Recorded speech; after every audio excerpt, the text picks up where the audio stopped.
Hello, listeners. Welcome to Strength and Recovery Podcast. This is a very special holiday episode, and I'm so excited to be here with you today. And I'm so excited to be with Julie Toy, who's been an RCA alum and then a Mission Center employee, and then now works at RCA Devon. So thank you for agreeing to be with me and to kind of tackle this topic. And we wanted to talk about parenting and recovery. And then I think the holidays, there are there is just so much pressure on parents during the holiday season. I don't care if you're in recovery or not. You know, we compare ourselves to all the other people on social media, whether we want to or not, and what are they doing for their kids, and what are the holiday expectations. It's just it can be a tough time. And so and it also can be a really joyous time, but we want to just talk about the challenges. So tell us a little bit about you as it relates to um, your parenting. So yeah, I'm a single mom and I raised my daughter who just turned 15. I've been pretty much raising her on my own for, I guess, since she was about 6, with the help of my family and stuff like that. And I didn't get sober in her life till she was either 9 or 10. So yeah, she was just about 10 years old because I'm just 5 years sober now. It's a tricky road to navigate. You're responsible for another human, and you're barely able to be responsible for yourself. So coming into recovery and really having no life skills, but having this child that I'm responsible for was really tough to try to navigate. And there was a lot of pressure in having to learn those parenting skills really quickly. And I can say, like, I got sober in October. So the holidays were shortly to follow. Wow. My daughter's birthday's in November. So I just got smacked right away. And, like during my addiction, I was always really good at overcompensating. So I always got her a ton of gifts because I had help from other people who didn't want her to wake up with like very little under the tree. So when I got sober, I wanted that responsibility to be able to provide that life for her, but I still didn't have those finances together. And early on in sobriety, like when I first got sober and got with my sponsor, she kept saying to me, like, the holidays are just another day. The holidays are just another day. But for Mhm. me, yes, the holidays are just another day for me to work my program and stay in recovery. However, the average normal person, it's not, right? They might take that holiday a little bit more to heart. So I have to have that balance. I have to be able to keep my recovery it just being another day, but I also have to kind of like, for a lack of a better way to say it, fake it till I make it through the holiday, for my daughter, just because it's something that she still very much enjoys. So it's like finding this balance, for a lack of a better word, I like to call it more so harmony versus balance, Mhm. in trying to make sure that like I can still provide those things for her, emotionally, the presence, all that good stuff, all the while still making sure that I'm taking care of my recovery. And I think it's cool. You guys were like doing recovery together. Yeah. And so but it is the quality time, and kids respond to that, getting out the games, sitting around playing, Monopoly. Although our family doesn't play Monopoly well, we're too competitive. So that's not allowed. I'm kidding. But I think the pressure is not always from the kids. It's the pressure, and maybe Julie, you can respond to this, but don't you think the pressure is what we put on ourselves, not necessarily coming from the kids at all? 100%. What really came to my mind was the simple fact that, like, when we are really engrossed in these programs, we're taught that the materialistic world is not a world in which we can be fulfilled in, right? Mm. So, the thing that I have learned the most in working the program that I work is really like love. Love is the answer, right? Love is the most powerful thing, and experiences. So we can have all the gifts underneath a tree that we think our children are going to want and that's going to make them happy temporarily, right? But come, Jay, like you were saying, come after the gifts are open and that part of it's done, they almost forget what we even bought them. What they're going to remember are the experiences in which we give them, and giving them a sober parent is probably the best gift we can provide any of our children, let alone like our loved ones. And don't you think there's a temptation, or maybe guilt comes into play? Well, maybe I haven't been the parent I wanted to be for many years.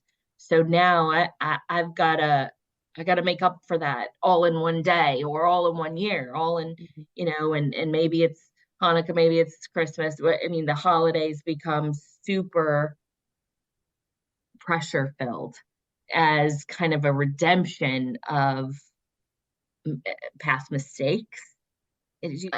With parenting a little bit too, it's like when you become a mom or when you become a dad, that suddenly you're going to enjoy sitting down and playing Candyland, or you're gonna enjoy you.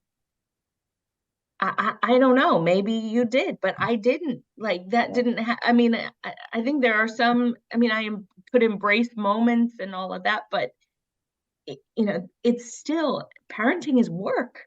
It's not, you're not going to feel this romantic notion of, oh my word, I just love sitting down and playing Monopoly with my kids. And I can do that for about 20-30 minutes, and then I'm ready to move on to the next thing, right? Can we just be honest? How, and those romantic ideas really set us up for not embracing the reality, right? Somebody said, make reality your friend. And the reality is, some of this stuff I'm going to enjoy, some of it's just hard work. Julie, talk a little bit about the work of parenting a little bit. Oh God, it's probably, no, it's not probably, it's by far recovery is work and being a parent is work. Both are the most rewarding and exhausting jobs of all time, right?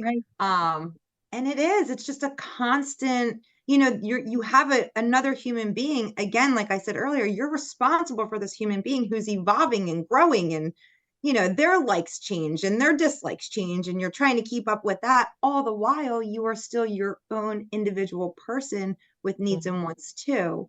And you learn as a parent what things need to be sacrificed for the greater good of the kid, and where you actually need to stand firm within your own truth and your own self. So like, the holidays are really tough. And I don't know about anybody else, but I was always that parent who, come Christmas Eve, she would go to bed and there I was wrapping 55 gifts. And now I'm up till 5 o'clock in the morning. And, she could have gone to bed, let's say at 11, and she was, so she should sleep in a little bit, but just like every kid, they're excited, they get up early, right? And so now it's 6 a.m. I've slept an hour, and she wants to do all these things. She wants to play open the gifts and then play games and do this and mommy. And it's like, at some point, and it didn't happen right away in recovery. It was a learning process where I had to like take time out for myself. Okay, the gifts are open. Let me get you breakfast. Now I'm going to take some time for myself. I had to make sure that like I was still carving in that self-care, right? Ooh, that's good. Yeah, and it's a balancing act. And like I said, I mean, when I said balance earlier, I'm not sure that there really is a balance, because something's always getting neglected, but you have to be very much aware of yourself as like, okay, I've been neglecting myself for X amount of hours or X amount of days or X amount of weeks because I've been trying to take care of this responsibility, this job that I have, which is to be a good parent, that I need to now put the brakes on and say, okay, like I can't do anymore until I do this for myself. I loved what you said about it being harmony, not balance. And I'm a music person. So in harmony, like for harmony, the most beautiful harmony has dissonance in it. Like it's got discord. There are times when you got to put a little something that may not feel exactly right, but for the greater good. And then it resolves, and it's like, oh, wow, now I know why that note was in there, or now I know why I had to get that self-care in there, because maybe it felt like I was being selfish in the moment, but now I can be present in that second moment. And I've heard often, what you put in front of your recovery, you'll lose. Yeah, And pretty I think quickly. as a parent, that would be in early recovery. Well, I can't put my recovery in front of my kids. Like, I think that would be a very hard pill to swallow. So, how do you coach people through that who say, no, my kids, my family come first, but yet now this program is telling me anything I put in front of my recovery, including my family, I'm going to lose. So, how did you manage that? Ah, for myself, it was a no-brainer, honestly, because my experience showed me that if my recovery doesn't come first, I'm going to keep repeating the same cycle. I had gone to treatment multiple times for family, for my daughter, um, and it never worked. It never worked. And when they finally broke it down to me and said to me, like, if your recovery comes first, your daughter will reap the benefits of that. And if Mm, you don't put that first, your daughter will reap the non-benefits of your disease. And she had already dealt with a mom and a dad who were active addicts and alcoholics, and became homeless as a result of my disease, and all this stuff was taken away from me by CYS. And so you know, she's had those non-benefits. I can't think of the other word, but the non-benefits of my disease. And my experience showed me that if I didn't put recovery first, I was going to continue to keep losing things. I had and so already lost my daughter. that's what you did differently I this did, time. the first time ever in my life, the last time I walked into treatment, and God willing, it be the last time, was that I couldn't get into treatment fast enough. That when I finally got here, it took me about 5 years to get back in. Um, and by the time I walked through the doors, there was just this level of relief. I was like skipping down the hallways. I remember the admissions person who was admitting me was like, I've never seen somebody come in so happy. And I said, you have no idea how hard it was for me to get in here. And I finally wanted it for myself more so than anything. And like I said, it was taught to me that if I kept doing it for myself, my daughter would have a much better life. And it's reigned true for me today, right? 5 years later, I work my program very thoroughly to the best of my ability. um and my daughter and I, we've been through some challenges with her own mental health, and because I've been able to work a program into her life, I'm like now her safe zone. And it's so beautiful to watch the transformation. But I know we also live in a society where there's so much stigma around recovery. And when someone has lived in active addiction, you hear people say, well, they shouldn't be parent. How did you get through the stigma that I know you had to internalize when you were in active addiction? um well, I mean, I think it comes without saying, when you're in addiction, you already feel really low about yourself. So throw in parenting and you really, really feel low. I can remember probably about 2017, right before I got sober. I had so much shame, so much guilt, embarrassment, you name it. It was all labeled all over me. And I just wanted to die. Like, I didn't really want to die, but I didn't want to live inside my disease anymore. And I didn't see the way out yet. Um, but what I can say is, when I finally made the decision to get treatment that last time, like I said, God willing, it be the last, I didn't care. I had had enough of being beat down by this disease that I just didn't care. I didn't care anymore what people thought of me. I knew who I was. Like, I always say, there's almost two different entities that kind of reside inside of me. There's the addict on one side, and then there's the authentic version on the other side. And I started to really hone in on that softer side of me, who knew that, like, we were a much better person and that we had so much more to offer. Mm, um, and that all the stigma labels that came with the disease weren't identifiers of who I internally truly was. So I was able to really look past them and not give a, you know what? I'm And hearing that you developed compassion for yourself. I did. I did. Yeah, I did. And probably because I was surrounded by so many other people who had the disease that I could have compassion for, that Mhm. somewhere my heart started to soften for myself. I can't say it was a Julie thing. It was probably a divine intervention that I'm super grateful that I had. How do you talk to people who maybe they're new in recovery and they have, I mean, you guys are preteen, teen moms. Um, how would you talk to a child who maybe doesn't know their mom was struggling or dad was struggling, or maybe didn't know the name for it, right? How do you recommend people talk to their kids about recovery? I think it kind of just really, for me and my experience, because I help a lot of women who are moms in recovery, and even dads. I work with guys too, but more so women when I'm outside in my community. Um, and I think it really all depends. It's kind of case by case. How old is the kid? What have they seen? And Do I they've think seen more than you think they've seen, likely, right? likely? Absolutely. But I think it's a delicate situation, right? Because each individual child that we're going to approach is going to process it differently. I think in a general sense, like, especially when it comes to people coming into treatment, right? What am I going to tell my children? Where am I telling them that I'm going? You tell them that you're going to mommy daddy camp or something like that, or that you have to go into, right? Because here's the thing, it depends on the age of the child.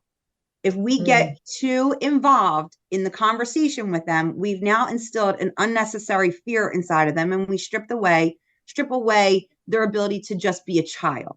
Mm. So my daughter was exposed to my drinking and drugging, very much so.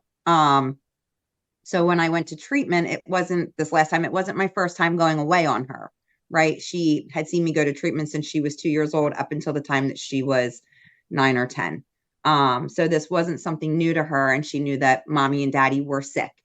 And so my explanation to her was that I'm not well, but I can get well, and I'm going to work towards that. And then, the conversation of she became old enough for me to really give her, like, hey, your mom's a drug addict and an alcoholic. This is what it is. Mhm. Whether it's a predisposition that I'm born with through the family genetics, or, I don't know. I don't have those answers. But I do tell her that, like, both of your parents are drug addicts and alcoholics, so the likelihood of you becoming one as well, you have a greater chance than somebody who doesn't have parents who are alcoholics and addicts. And so I really educate her. She's gone to meetings with me. She sees all my sponsees coming to the house. She sees my hundreds of big books everywhere. So she's really exposed to the world. She understands what it is. And then my family freely talks about it. And It's do you just a think that very allows open. her to ask questions and to have a dialogue between the two of you? It does, definitely. I will say that before I got sober, I think my daughter, we've always had a really strong bond. But I think that she was very fearful of whether mom was going to live or die. Mm. Today we, other than fluke incidences that may happen, car crashes, whatever. You don't know when your time is up, but she trusts the fact that mom is going to work. When mom is done work, mom is coming home. It's very consistent for her, which allows her, and I'm very open with my daughter, but she's old enough to understand. When she was younger, I didn't communicate too much to her.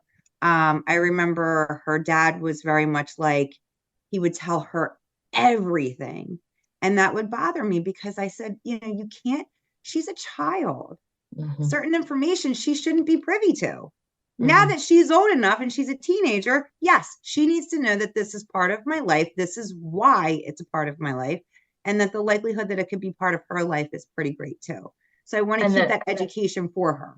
normalizing, if you're having trouble with that, that's something like a family therapist can really help you. What is age Yeah, appropriate communication? How do you exactly. talk to, and sitting down, if you want to make that disclosure, if this is the first time they're hearing mom struggles with that's something that could be done with a family therapist. Yeah, and like I said, I just think it's really case by case, understanding the in depth of the situation before we go and just, tell our children everything. Mhm. For me, it's case by case. Let's shift a little bit about, people feeling like the holidays are coming, they're here, they need help, but they don't want to leave their children in order to get help. I think that would be so scary. Um, how do you talk through? I mean, you guys help people access care 24 hours a day, 7 days a week. Um, I'm privy to a lot of the work that you guys do behind the scenes to help people access care. And I know a lot of the times people will say, I just can't go right now. I got to get through Thanksgiving. I just can't go right now. I've got this family obligation. I can't miss this or I can't miss that. How do you coach people through those moments? A couple of different things. One, are we even going to be present when we're going through these holidays? And how much turmoil are your loved ones going to be going through because you're a mess, right? The other thing that I like to point out to people is like, this is a small fraction of time that if you actually truly invest into yourself during this time, as difficult as it is, you don't ever have to do it again. And that time that you go for that short blip on the map, those 30 days during that holiday, if you've invested into yourself, you take this serious, you put your recovery first, they'll never remember the time that you weren't there. You can fulfill them moving forward. You can be there for those things. The other thing is too, like, we are literally playing Russian roulette with our lives. I don't care if it's alcohol. I have many stories about people who were just alcoholics who passed away from the disease. Somebody who was very near and dear to my heart fell down her steps, broke her neck, and she died.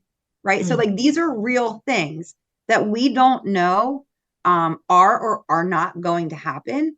So there is the likelihood that maybe this could be the last time that your children might have a parent.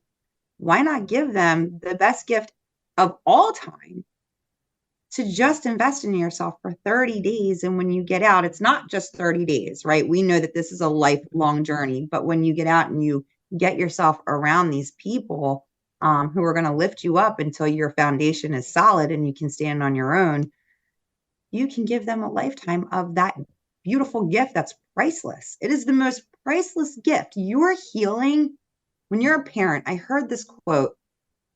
I'm not going to give it to you. I can't remember exactly what it says, but something along the lines of like, your healing is the most beautiful gift you can ever give your children, because through your healing, you teach your children how to heal and how to be better people and how to navigate this very difficult life, right? Like, life's not easy, and the demand on humans and all the things that we see these days, which is a little bit different than it was 20 years ago. But if we're not getting ourselves well, we're not giving them any tools either. So ultimately, it's selfish and self-centered. We're stripping away from a responsibility that was a gift from whatever, right? Like, I say mine's a God-given gift. It's my responsibility to make sure I take good care of that gift. So doing that for 30 days during the holidays, one, your family is probably going to have the best rest they've ever had because they know that you're safe. Your children will hopefully be getting the version of the parent they're deserving of. And you don't ever have to do it again if you actually take the time to invest into yourself. And then you have all these other holidays that are going to be memorable. Are you going to remember the holiday if you're intoxicated? No, you're not. You're not present. You're not doing anybody any favors. You're being kind of selfish in thinking that you need to be there for that. And then the likelihood that maybe you'll never have another one ever again is what we're seeing time and time again now for so many. I think that really affects, and we see it because women typically have the caregiving responsibilities. It's very Yeah. hard for women to access care. They're caring for not only their children, but oftentimes the home and maybe even parents. And it's tough for mom to be away. Um, but reiterating the fact this is life or death. Hmm. And we don't like to think of ourselves as being self-serving, but taking, and you go back to the put your own life mask on, the airplane announcement, put your life mask on first before you start helping others. And um, yeah, sometimes we're on borrowed time, and getting that help as soon as possible, as soon as you're willing, um, is really key. So thank you for that message. Talk to me a little bit. Maybe this is not someone in recovery, or maybe this isn't someone who needs help. Maybe this is a family member listening to this. Um, what advice do you have for family members who are watching their loved ones struggle with parenting, watching their loved one, um, in active addiction? Um, how do they help? Oh, again, I mean, case by case, right? It depends. I think the one thing, and I've worked with a lot of families just within the Mission Center and then over here in this position now. The one thing that I do try to teach them. So a lot of times what we see is the family members live in this fear and they're like on this balance beam, trying to not push the person further into their disease and all the while still trying to have some type of boundary. The one thing that was taught to me was like never make any threats to them, right? If it's a boundary that you're not willing to hold firmly, then don't throw out the threat. Addicts and alcoholics are really good at manipulating, and when we see threats, clear as day, right? The other thing too, and this was one of the best things that I had ever learned, and I've been able to use with my own loved ones who are struggling inside their disease, is that I'm going to support you 100% in your recovery, but I will not support you in your disease anymore, and that has to be a hard stop. Because I think essentially what starts to happen is we don't want to see our loved ones die. Um, and that fear just overtakes us. So we actually can start to operate from that fear. And really, what that starts looking like is enabling their behaviors. And it doesn't get any better. As scary as it is, you kind of just have to like take that step back. And, sometimes we'll hear like, well, like people will call in and be like, please don't tell my loved one that I called. And I get all that. And I will never, if they don't want me to disclose how I found out, I'm not going to. However, at the same time, if we're avoiding these hard conversations, we're allowing the disease to control everybody's lives. Right. And so therefore that person isn't going to make any changes because what they're doing right now is actually still working for them. Talk me a little bit about just some practical tips. Like you said, in active addiction, there's this level of manipulation, and the holidays can be, oh man, my lights are going to get turned off. I need money for this, or I need money for the kids' gift. What are some practical tips for family members or people who are watching others struggle? I think that there are people who are so newly into dealing with their loved one's disease and not thinking that they're really even enabling by paying for things or whatever. But if we've been in this situation for some time and nothing's changing and the lights are about to be turned off, the lights have to be turned off, right? Because like Lee was saying, and I said earlier, what you're essentially teaching that person, if we keep doing for them, is that they don't need to change because what they're doing is working. People are still sending those life rafts. So we don't know that anything has to change, right? And what happens is this is my experience. I blew through so many people, right? So when those people stopped doing things for me, then I went on to the next person. Then I went on to the next person until I had exhausted all of my options. And I finally went, something's not working here, right? And then I had to actually take a look inward. And it started, I think the last people who were really the ones to stop throwing me those life rafts was my own family. And when I started to feel the weight of my family and seeing the disappointment and them not wanting me around them, I wasn't really welcomed at a lot of places. If I was, all eyes were on me. What is she up to? How long she been in the bathroom? This, that, and the other. That I started to realize that something else needed to change and I had to go inward for that.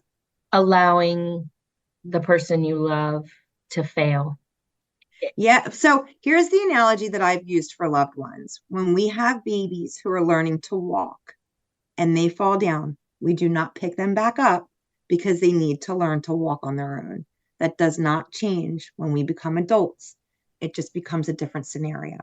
And as our children are becoming adults in active addiction, they're still individuals. There's still accountability.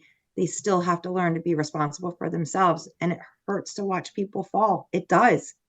With every fiber of our being, we want to pick that person up and hug them and be like, here, I'm going to help you. But I can only help you if you're willing to make the change for the greater good. I can't support the disease anymore because you can't hear or see any of the good that's happening anyway. Does that make sense? Absolutely. It's beautiful. Really is. Julie, thank you so much for talking to us today. I think that's it's such an important conversation, and thanks for your vulnerability and your openness. I really applaud you and honor you for being willing to share your story. And thank you so much. We usually end with favorite recovery quote, but because it's the holidays, favorite holiday song. Mine's actually Silent Night. It gets me every time. Every time. I can't help but cry every time I hear it. That's beautiful. Listeners, thank you so much for joining us. If you or someone you know needs help, please call 1-833-RCA-ALUM. If you're a loved one and your loved one needs help, we have free intervention services we can connect you with to have those conversations with your loved one. Just want to make sure that you and your loved ones are safe this holiday season. Please give us a call. The Alumni Association, our alumni coordinators are standing by to help. Reach out. Have a great day.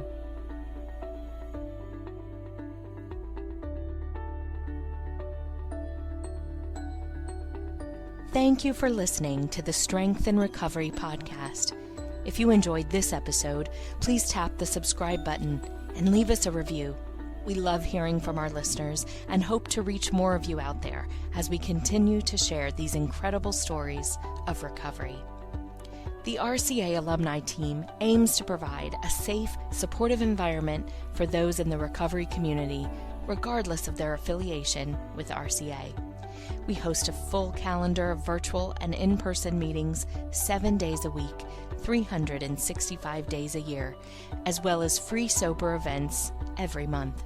To learn more about what we do, find us at rcaalumni.com.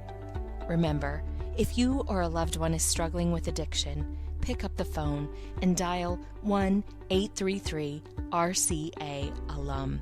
Help is available 24/7. Listen to another episode now or join us next time for the Strength and Recovery podcast.